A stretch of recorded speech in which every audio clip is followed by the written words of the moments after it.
bit. So you were kind of telling us a little story about how, you don't like super know Chris Farley, but tell us a little bit about, what you know of Second City and how that all went.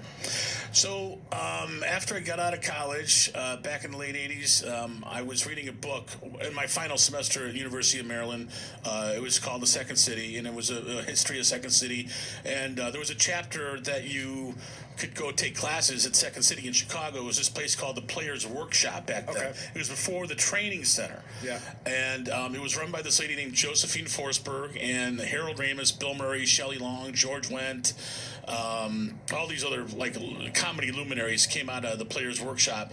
So I'm like, I gotta go do it, So when I got there, I was a little bit like green, a lot of bit green. And what I thought you needed to do was like, you go in there and act like the famous guys in characters that came out of Second City. Yeah. So, I mean, the whole first level, the first two, levels, they have a 6-level course. Yeah. I was acting like Dan Aykroyd, every time I would go in there, and I'd be like, hey there, Miss Face, talking like that, And then somebody pulled me aside one day, and they said, you're supposed to invent your own characters. Oh, okay. I didn't know that. Okay. But anyway, while I was there, Chris Farley had become a main stage performer. And so part of the deal was if you were taking classes at the Players Workshop, you were allowed to go and watch the main stage performances, as long as you behaved yourself and didn't, weren't disruptive. Exactly. Yeah. So one night after one of the performances, we cornered Chris because we were huge fans of Chris. He was not famous. We were just like, hey, Farley, come across the street to the Old Town Ale House with us. We want to buy you a beer. Yeah. And he showed up. He walked in. And he was just like, he came over and hung out with us. And I was just like, Chris, we love you, man. We want to start the Chris Farley fan club. We think you're great. You're the best. And then I had a couple of drinks. I was like, so Chris, what do you think of that idea where we start the Chris Farley fan club? And he looked at me and he went, well, I think you're gay. Oh my God. So at that point in time, I mean, when you see him on TV, and we've all seen a million sketches and stuff, I mean, how was he in person? Was he he was approachable and he was just a nice guy? Or? He was a sweetheart off stage. I mean, he was very approachable. When we saw him after the performance at Second City, we left the theater and we went out and we were on North Avenue, and I'm not kidding, we got outside and it was freezing cold. It was like tonight. It was like January or February. Yeah. And Chris was standing out in front of Second City and he was wearing his blue Marquette rugby jacket that he wore in Tommy Boy. I'm not kidding. He had it back then. And he's standing there like a little lost puppy out in front of Second City by himself, just kind of just standing there. And he did this skit that night where he was a waiter. Okay. And he came out wearing a long apron, right? And when he turned around, he didn't have any pants on. Oh, my God. So his ass was hanging all over the place. That is hilarious. Yeah. Awesome. And we were just like, Chris, you were naked. And he was just like, yeah, I know. So that was allowed? They let him just go up there pantsless? I don't know. I mean, I think he may have gotten in trouble a few times for some of the stuff he pulled. But I'll tell you what, man.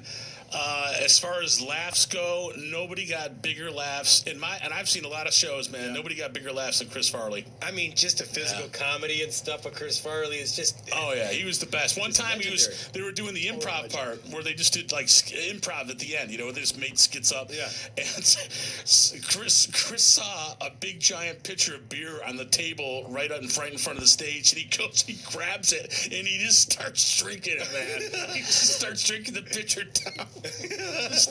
Nuts, just nuts. Hilarious. Yeah, but fun stuff. Yeah, I mean, that's excellent. And again, it's funny to me that I grew up idolizing Chris Farley. He's the funniest guy in my mind.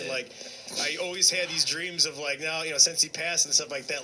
Can you imagine some and Will Ferrell in a movie, or some of the movies that he would have done, if he was still alive, from the time he passed, to now, the amount of different movies he would have done with Spade and Sandler and dude, I have a script. My buddy Hugh is friends with Robert Smigel, who's Triumph the Insult Comic Dog and all that. Oh yeah. So Smigel sent my friend Hugh a script called the Bears Superfans movie. It's just called The Bears Fans. It was a whole script written by Bob Odenkirk and Robert Smigel back in 1995, and they were getting ready to shoot this baby, and then unfortunately Chris passed away.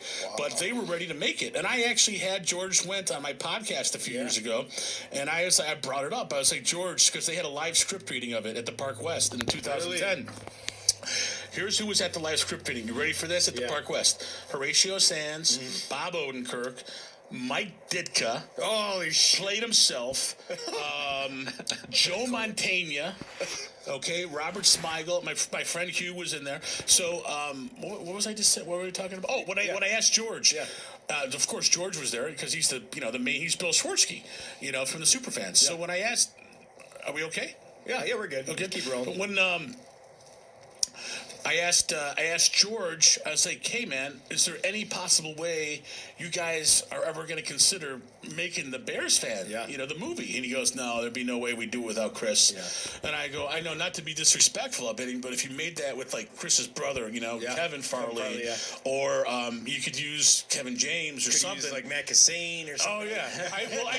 I did hit those guys up after the show. Yeah, I mean.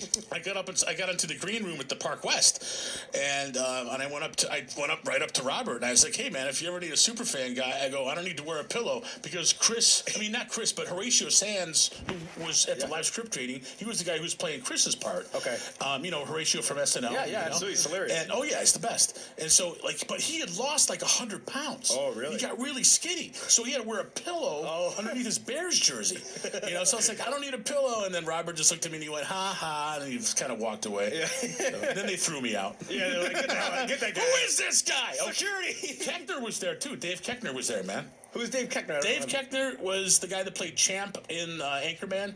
Oh, check that. The sports guy. He's also on The Office. And yes. Oh, yeah. He plays, what the hell is he, what's the guy's name? He crapped on Michael Scott's. Todd Packer, yeah. He took a crap on Michael Scott's rug, remember? Yeah. There's so many good Todd Packers. By the way, I was supposed to do my Kevin Malone. Yeah, give us a Kevin Malone. Okay, so now I'm just going to do actual lines from The Office. Yes. So please don't write me any letters or anything, because these are actual lines that Kevin said. So I just do lines from The Office. Yeah, so. Wait a minute. Do you think that I'm retarded? Okay, here's another one. Here's another one. Angela, brownies. Angela. All right, here's one more. I am so going to bang Holly. Thank you. That is amazing. That's awesome. Yes. Thank you. Well done.